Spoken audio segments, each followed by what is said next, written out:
You've been in those situations before, but what's that feel like in the moment when you're going out there and you've seen the team battle back and then it comes down to you to kind of put the icing on it?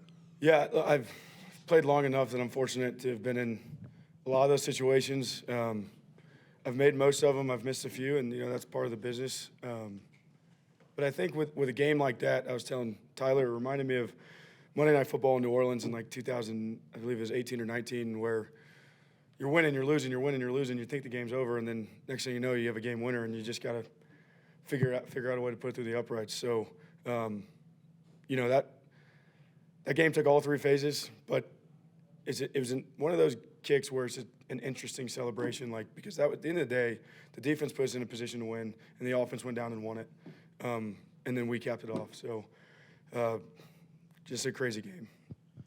Sean Payton downplayed the word redemption, but for a team that was on the wrong side or the opposite side of walk-off field goals, what's it like to be part of a winning walk-off? Man, it's just part of the game. Like I said, I've been on both sides of those, and obviously as recent as this year. So,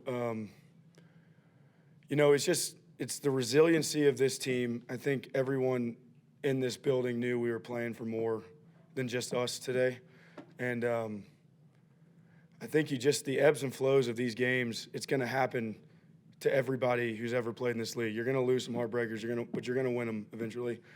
And, man, I just think these last few weeks have shown how important every phase of this game is. And, points are at a premium in this league. And when you look at the amount of games that are decided by, 1 to 3 points, it's a pretty insane stat, Not a lot of room for error. So today we were on the right side of it, obviously, and it feels a lot better when you're on the right side of it. Will, I know you'll tell Riz where you're comfortable from or what your max is. So as you're thinking about it, what was the longest that you felt like, okay, we'll have a shot, and as it got closer to where it feels like, nothing's a gimme even from 38 or 39, but where it felt look, the weather today was incredible, so that helps. The conditions were awesome. I try never to put a number on it. We go 64, 65 each way in pregame just to kind of see where we're at. Obviously, my pride doesn't get in the way. The ball flies better here, but you got to kick it straight. So, in that situation, my line doesn't matter. We're kicking it no matter where it is. So, for this situation specifically, there was no line. We were going to give it a chance wherever the clock was, wherever the ball was when the clock called for a field goal. So, huge play by Court to get into a shorter, higher percentage kick, and a great job by the field goal unit to put it through. Yeah.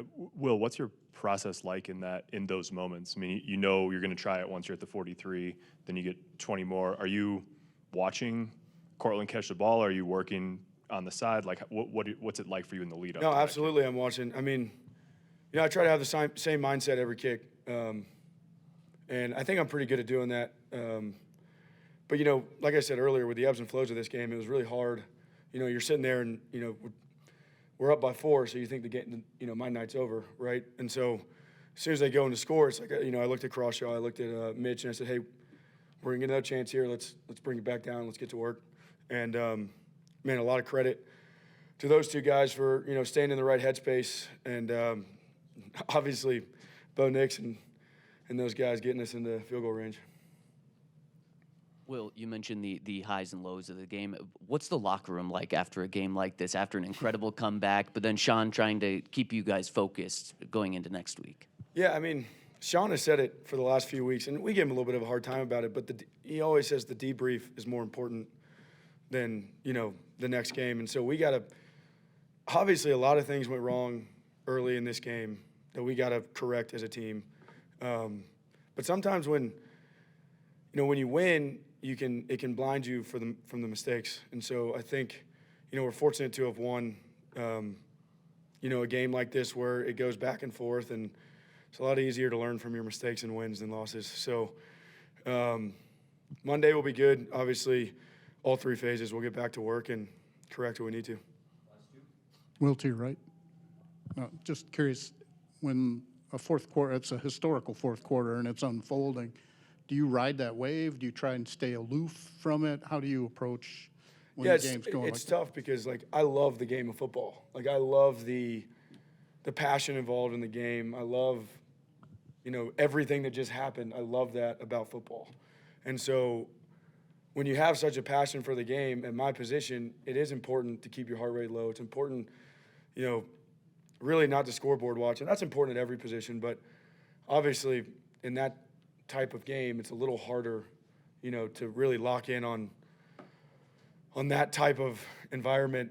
Man, it's hard to explain just how up and down that fourth quarter was. But at the end of the day, we all have a job to do.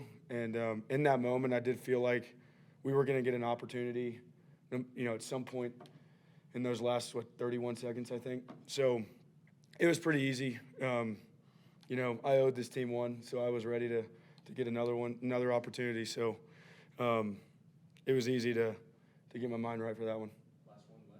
Where does this rank in wildest finishes that you've been a part of? It's up there. Like I said, I talked about the Monday Night Football game with the Saints. I think, like I said, 18 or 19. I've been in another one against the Redskins, I believe, in 17. But man, this is what you play for. Like, it's so much fun to be a part of those, and this is up there with one of those special games that I've been a part of. And like I said, I'm just happy to be on the right side of it.